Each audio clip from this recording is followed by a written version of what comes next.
Hola, buenos días, soy Eliber Medina de Licenciatura en Música, segundo semestre. Les voy a hablar sobre el Renacimiento, que es de Historia Musical 2, con nuestro querido profesor Javier Reyes.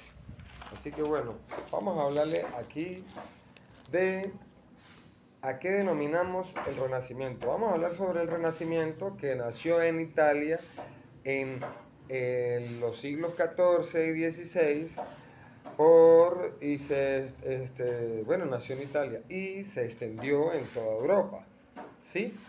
Ah, Se trajo profundos cambios en la sociedad, en la humanidad, como lo fue la religión, la ciencia, el arte y la política.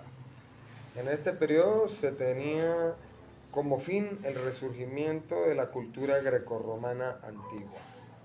Esa es una parte del Renacimiento. Ahora hablamos sobre las características del Renacimiento y se rescataban en ese entonces y se estudiaban las obras de la antigüedad clásica.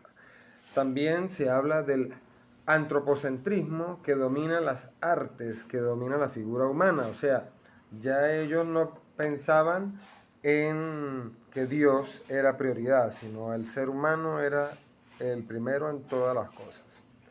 Existen en las características del Renacimiento avances tecnológicos como la imprenta. Se consolida la monarquía como sistema político. Surgen ramas de la ciencia como la zoología y la botánica. Empieza a crecer la ciencia. Existe y se crea la nueva clase social, la burguesía. Se abren nuevas rutas comerciales y las tierras se empiezan a emplear como un bien comercial. La iglesia cristiana se dividió en católicos, protestantes y los anglicanos, porque en este momento, pues, ahorita vamos a hablar de Martín Lutero, que es el quien divide la iglesia, porque empieza a tener una ideología que es correcta, pero para en ese entonces era algo novedoso. Bueno, también hablamos de la diferencia del pensamiento europeo en la Edad Media del Renacimiento, que ese pensamiento principal de la Edad Media, de sus inicios, pues fue el teocentrismo, que es donde se pone a Dios de primero en todas las cosas. Este renacimiento, pues digamos que es una novedad porque llega el antropocentrismo, que es donde el ser humano es el centro de todas las cosas y no Dios. Entre estos pensamientos europeos que tenían en la Edad Media, la visión de el mundo estaba enfocada en la penitencia para la salvación, para finalmente trascender. Es decir, o sea, la vida terrenal era solo una fase para poder ir al cielo, ¿sí? Y en el Renacimiento, pues la vida terrenal es lo único que importa porque ya no veían a Dios como primero, sino nosotros los seres humanos eran los que éramos el todo a primer persona. Bueno, en ese entonces también se habla sobre a qué denominamos el humanismo y era la corriente intelectual que dominaba en el tiempo del Renacimiento basado al antropocentrismo, perdón, es decir, la filosofía de que el ser humano es el centro del todo. Hoy en día, pues yo pienso que también se maneja porque hay veces que ponen a Dios como segundo plano, que no debe ser. Ok, llegamos al momento de donde hablamos de a qué denominamos la Reforma Protestante de Martín Lutero. Bueno, es un movimiento religioso que se inició en el siglo XVI por el monje alemán Martín Lutero. Él cambió la visión que se tenía de la religión porque en el norte de Europa, bueno, se desafió la autoridad papal y la jerarquización de la iglesia, ya que este monje pues le da a conocer la indulgencia que hacía la iglesia. O sea, la iglesia cobraba para, entre comillas, salvábamos a los seres humanos de no ir al infierno pagando un capital y donde le eran solventados sus pecados. E inclusive lo hicieron con familiares fallecidos. Ejemplo, o sea, venía Pedro Pérez y su mamá ya había muerto hace 50 años, bueno, 30 años, y él le pagaba un capital para que su madre tuviera sus pecados libres. De esta manera, Martín Lutero es donde nos da a conocer de que Dios existe para todos sin nada a cambio, cosa que la iglesia se molestó, les incomodó y retiran a este monje de, de la iglesia católica y es donde él eh, clava en la Capilla Sistina sus 95 tesis, donde explica todo lo que la iglesia tenía en corrupción activa en ese entonces.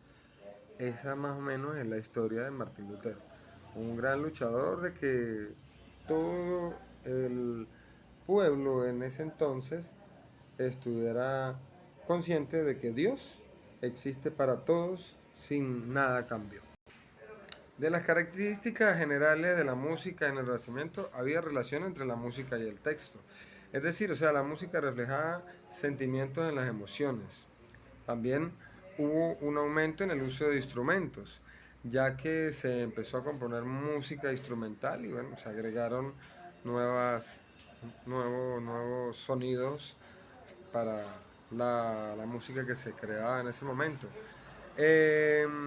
Se crearon las tablaturas, que era donde una especie de pentagrama que se utilizaba en ese entonces para tener una idea de cómo hacer constantemente esa misma música. Bueno, también se empieza a emplear el uso de los modos. Se mantienen los modos gregorianos, pero se empieza también a surgir tonalidades modernas. Aparte, pues bueno, como hace rato lo comenté, pues empieza la aparición de la imprenta musical que permitió, bueno, la difusión de música y partituras y obras para que sea más fácil de ubicar al músico y que se extienda a través de los años ese conocimiento. Bueno, llegamos también a qué denominamos la escuela franco-flamenca. Este es un grupo de influyentes compositores que dominaron la música europea desde el siglo XV hasta finales del siglo XVI.